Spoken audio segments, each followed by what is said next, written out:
electrifying entertainment this side of your screens. Introducing the new Rock of Manila TV, your one-stop destination for cutting-edge music and entertainment. Rock of Manila is here to shake things up, starting off with the following shows. The country's premier pro wrestling promotion showcases spectacular athleticism, colorful storylines, and larger-than-life characters with Manila Wrestling Federation's Action Novela TV. The return of RJTV's classic sports entertainment show, Pinoy Wrestling. Comics, films, TV, toys, games, science and tech. All the cool stuff that makes you go wow with the geeky misfit gang of Nerd Rage. Join musician Zach Lucero as he rides through the motoring world in his popular online show, Makina. Catch the fresh, eclectic, and dynamic side of music at the Vibe Factory. Get ready as the music goes bigger, harder, and louder with Amped. Join us as we travel back to where the legends lorded over with Pinoy rock and rhythm. And that's just the beginning. There will be more. Feel the shockwave. Rock of Manila TV, where everything rocks. Available on Sky Cable 229, your digital TV boxes, and on Facebook and YouTube Live. And check out our social media pages.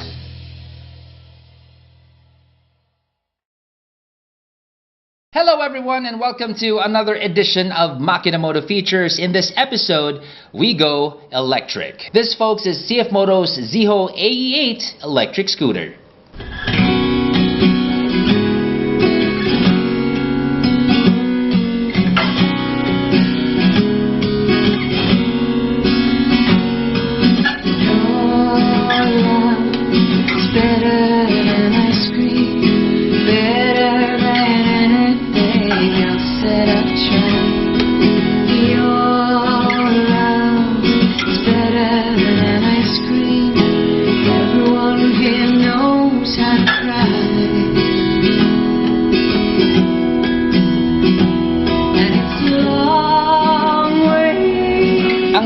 Ay may dinevelop na tinatawag nilang Cobra powertrain. It has a water-cooled engine na may lakas na 16.7 HP. So, malakas. Now to tell you, this is actually more powerful than a lot of scoots out there with the same size. Lakas talaga siya. More goodies from Ziho. Meron tayong dalawang hydraulic preload multi-section adjustable rear shock absorber units. Meron tayong Brembo calipers. Meron tayong 69 volts, 32 amperes na battery pack na may 2.2 kWh. LED lights tayo. Wala tayong ABS. Sana meron. I'll get to that in a bit. We have 3 modes, Sport, Eco, and Street. Now, like in all of my features, I really only go for the most powerful. Ang sa akin lang kasi, and I say this for all bikes, I actually don't see the point of modes unless tumatalon ka from road and off-road. Yun, I understand that you have to be strict and adjust the bike accordingly kasi iba nga ang kilos sa on-road versus off-road. Pero if you're in one medium, kunyari you're just on the street, for me, I think every rider should have the skill or to study yung throttle response ng bike mo, di ba? I mean, kung kailangan bumagal, edi bumagal ka, di ba? This is just me. I personally feel that I don't need a machine to district the power for me to take it easy.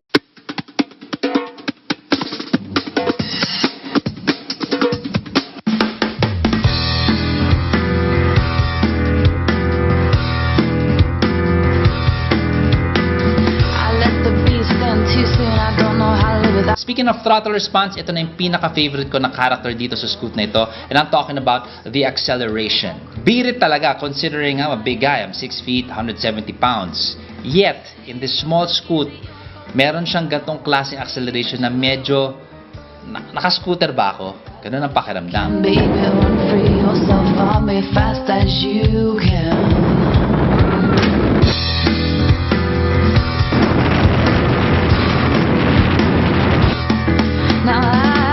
There you have it, ladies and gentlemen, the Ziho electric scooter. 100% electric, hindi po siya hybrid, puro siyang electric. Design-wise, I like it. I like how this thing is just slightly slanted going upwards, but more or less yung initial look niya is para siyang parallel to the ground. Talking about the floorboard, and then you got your lines over here going shoot, and you got your seat that is slightly inclined going down, but not too much. Tells me that this is comfortable. It's not as sporty, pero looks lang yan ha. Once you ride this thing, my goodness, this thing is fast. Let's take a closer look. In terms of trim and everything that you see out in front, it doesn't feel cheap at all. Everything here looks nice and prime. Seat niya is one of the favorite things that I like. If you look closely at the texture, makikita mo yung mga lines na ganyan, di ba? Yung parang canvasy type. Now, for me, this looks futuristic and very Tron. Napanood yung Tron noong araw, noong 80s. May mga lines na ganyan, yung futuristic. That's how it feels to me. That line that goes there. Choo! Para siyang circuit board ng mga dire-diretso. I don't know. That's the feel that I get. The side here is also pretty good. If you check out the foam, it's also very, very good. Very, very comfortable seat. It's one of the traits of this scooter that I like. Sobrang komportable siya. Now, paint job, again, maraming beses ko na sinasabi, melo na manufacturer ka na pag hindi mo to magets ng tama. I mean, practically 100% of manufacturers at a certain level na perfect na nila yung paint technology. I mean, you can get good paint. So this is pearl. So if I may have a suggestion here, dito sa gilid, you see the decals. Under Zeo, I wish, since black na kasi itong panel to, sana mas striking yung design dito sa gilid. Yeah, they got triangles here. Sana like neon green or some hot pink or something that will pop out para mas makita natin yung gilid. Kasi right now, the blue is getting drowned out by the black. Now, regarding this symbol, if I may suggest, baka pwede rin nila itong palitan.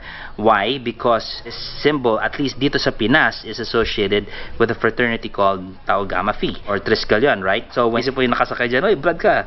Yung pala, hindi. So, safe to say, this symbol is already owned, at least in terms of sa Pinas. Triskelion na yan, di ba? In terms of the floorboard, talk about hyper-critiquing here. This, I feel, can be improved on. If there's anything here that's a bit not up to par with the quality of the Scoot, I would say it's just the floorboard. But apart from that, everything is pretty top-notch. This has a nice touch to it. You have an aluminum trim here for your feet. Good job on that one. Of course, meron tayong sabitan dito for your gulay, for your bag. So, ang ating foot peg sa ating pillion, just press this. This thing's gonna go down, pretty solid, pretty good quality.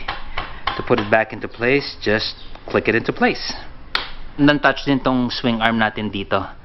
Very nice touch here. I will show you now how to turn this thing on. You use this thing. Activating things via card, of course, this is nothing new. Hotels use this a lot. So what you do, you just put the card over here. That's a symbol. Use the card, stick it there. You'll hear that sound and the display will fire up. So I'm gonna put the card back in the glove, and when you hear that, take out the side stand, press this.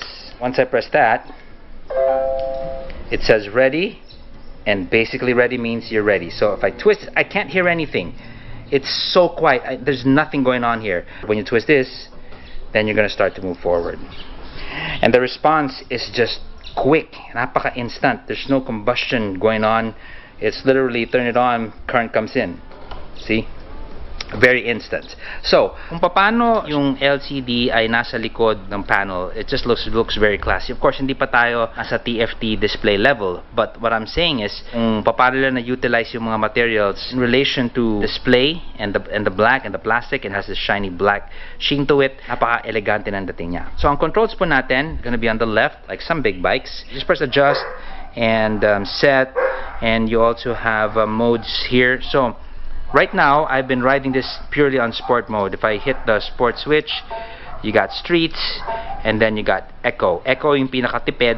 Yung current niya is kumbaga hindi bombastic pag naka-eco ka. If you go to street, mas malakas ng konti, and of course sport is walwal. It's giving you all the power that this can dish out. Kumbaga unrestricted yung buga niya. Lalabas niya kagad lahat. So when you hit adjust, it's gonna adjust the brightness. 5 levels, so that's the first one. 1, 2, 3, 4, 5. 5's the brightest. You got your clock, your trip. In lieu of gasoline, syempre, meron tayong display dito to tell you how much power you still have.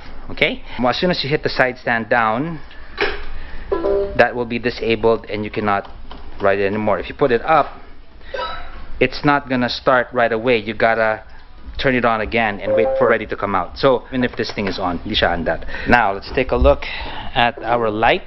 Now, mind you, tanghaling tapat po tayo ngayon, and as you can see, the sunlight is beating down on it, yet it is still nice and bright, as you can see. Napakaganda ng headlight nito. In fact, this is my favorite headlight design so far this year in Makina. You got light over here, you got light over here, and you got your main over here. High beam, low beam, high beam, low beam, high beam, low beam, high beam, low beam. There is your signal light, LED of course. And I like how there's a sound. Donk, donk, donk. Itong concept na may tunog yung signal light mo, napakaganda niya kasi pag nakaliko ka na at nakalimutan mong patayin yan, people behind you think you're turning na hindi naman, delikado yon. So pagka-turn mo, if you still hear this sound, tong tong tong, ibig sabihin umaandar pa yung signal light mo, kailangan mo patayin. Okay? So if you were wondering what this whole thing here at the back, signal light po siya. Laki, no? Like signal light. And then you got your brake systems and you got your brakes over here as well.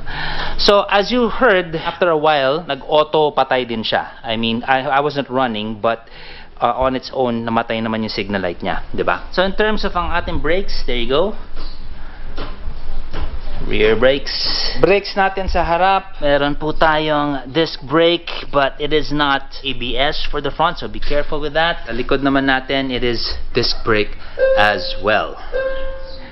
So what's cool about this whole thing as well is itong cowl natin na is draping or going over the wheel, sort of covering the wheel, and has a futuristic look to it, diba? Ganda siya. So ang tires po natin, we got CST, makapit. Paano po buksan ng ating seat? Make sure this thing is on. Yan po, merong symbol dyan for the seat, press it. And then we open it up and that's what you get. A lot of the space, of course, at least 1/3 of it, as I see, is for the battery. Ano bang kasya dito sa ating compartment? For Chanelis check, size 11, as you can see, that's the only space you get. So size 11 siya, papunta dito, size 11 dito. So para siyang size 11 by size 11 by size 11. And we'll try, syempre, just to be thorough, kung kakasya isang full face helmet. Nope, it's not gonna fit a full face helmet. Nope. Pati ko kakasyang ating angkas helmet. Kasyang kasya. There. Half face helmet it is. Stepboard, size 11. Ayan po. So whole thing already. With this, yeah, typical pang paa talaga. Stepboard dito, sakto lang din. Pang mga size 11. Side panel dito. You got a USB port, and now I like how this USB port is inside the glove, protected from the rain. One sa ba? Two. Yun na yun. Medyo hindi na kaya apat. Sagad na. Tatlo lang talaga. Pakinggan natin ang ating busina. Ooh. May papalitan ba ako dito? Feeling ko wala naman. I like the handlebars. The stem of this is, I mean, I prefer nice, you know, thicker ones. Pero dahil meron siyang ganito dito, aesthetically speaking, parang okay eh. Pasok siya, di ba?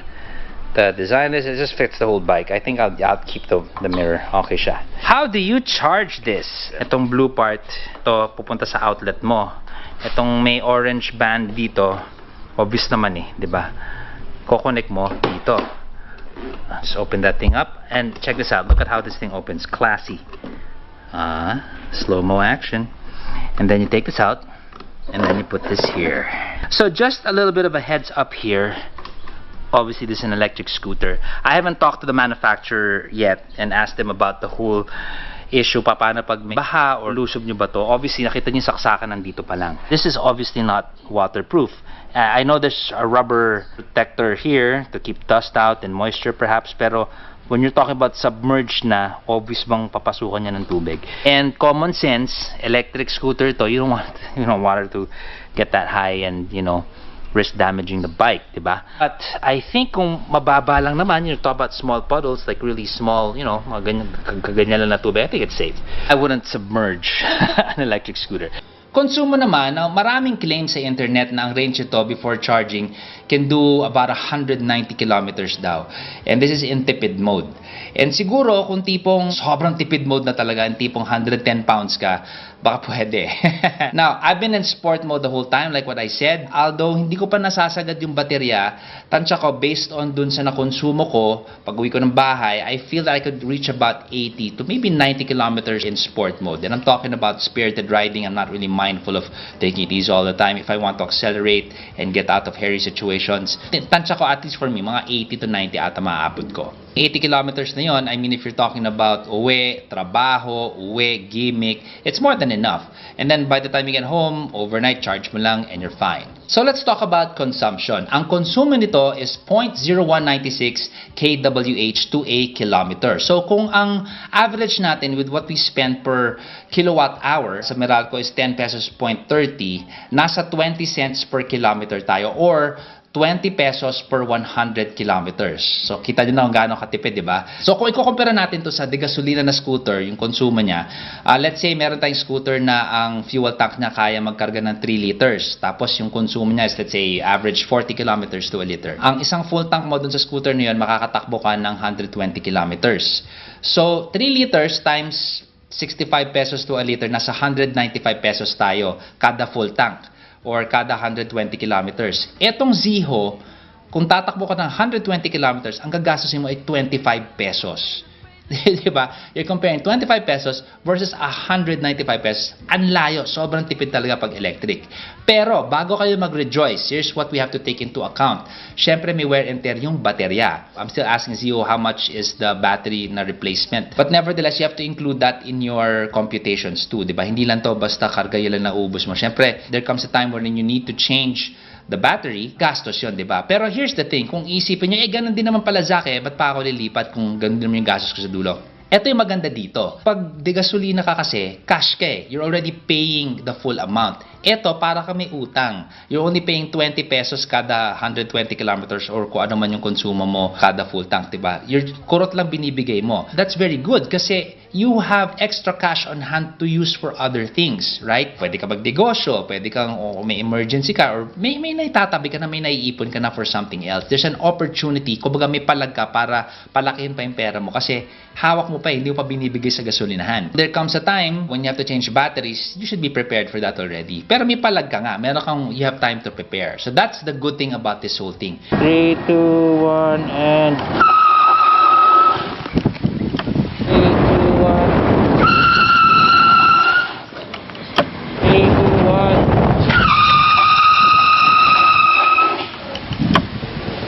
1.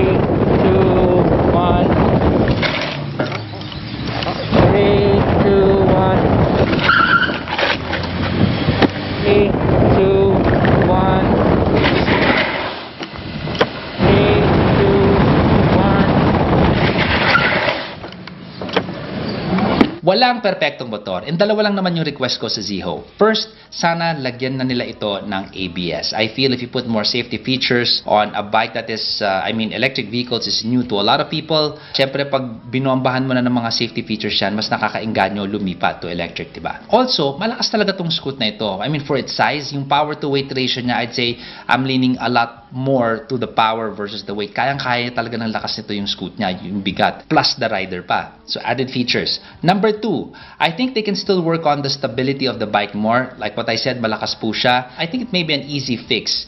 Tingin ko palit gulong lang ito eh. Maybe thicker tires or a wider diameter na wheels. I think that will help in the stability of this bike. Paulit-ulit kong sasabihin, malakas yung bike na to. Di ba? Malakas siya. Now, apart from those two comments, I feel this bike is absolutely stellar. I'm raving about this electric scoot. Why? You know what? Back in 2014, nasa Taiwan ako and nando kami sa Sun Moon Lake. Umikot-ikot kami doon and nagrent ako ng electric scoot doon. And I was just so disappointed. Winarn ako ng nagpaparent, you only have 15 minutes or about 15 kilometers and then wala ka ng baterya. And I'm like, huh? And then, binaunan pa ako ng extra battery. Di ba? So yung issue nila doon was battery. It was just, it couldn't hold that much power. Ubos ka agad. And I was like, tagal pa to. Pero ito, sobrang layo. And you know what? Dare say, I think, right now, as of this video, the Ziho is the industry leader. At least in this country, sila na yung the best. Sila yung pinakamagaling na electric scoot na nasubukan ko so far. Kumbaga, kung may hahabulin ng mga ibang brands, Ziho na yon sa ngayon. That said, the future is here already. There's no stopping it. And what's interesting to note, pagdating sa electric vehicles, or at least pag-usapan natin sa mundo ng motor, medyo level na yung playing field. Di na uubra dito yung mga heritage or isang brand na sobrang tagal na nandyan. Kasi these are two different technologies. I'm sure the main brands are working on electric vehicles right now. But then again, sabay-sabay silang nagde-develop ng electric scooters. Sabay-sabay nilang pinag-aralan, sabay-sabay yung research. Medyo pantay-pantay ang labanan. It's not like tipong porket 100 years old na yung isang motorcycle company, automatic pag gumawa sila ng electric scooter, okay na kagad. Unfortunately, that's not going to be the case. Actually, crucial nga tong time na ito eh. If the main brands cannot translate or do a good job with electric vehicles, magkakaproblema sila. Case in point here, di ba? Look at Nokia. They were the industry leader with cell phones. I mean, everybody had the Nokia. Nagpalit na ng technology. Ano nangyari? Wala na. They couldn't keep up. Imagine, Nokia, they were number one back then. So Honda, Yamaha, Kawasaki, Suzuki, the big four, I'm holding my breath. Diba? I'm also excited. Yung reputation ba nila, maitatawid yung brand nila from gasoline to electric, a new power source for vehicles? Mangyayari ba sa kanila yung nangyari sa Nokia? We don't know, right? We don't know. But of course, we're all just waiting and seeing as this thing unfolds because everything's really fast. We're talking about all over the world in transition to electric. It's gaining momentum na. And so far, at least here in the Philippines, it's Ziho who is leading the charge. Pun intended.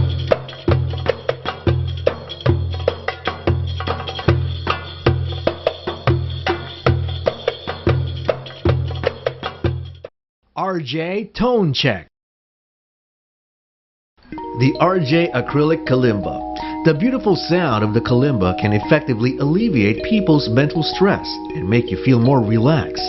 It is also very suitable for children's music inspiration. Pro Thumb Piano, 17 keys kalimba acrylic and or metal tines. Amazing sound.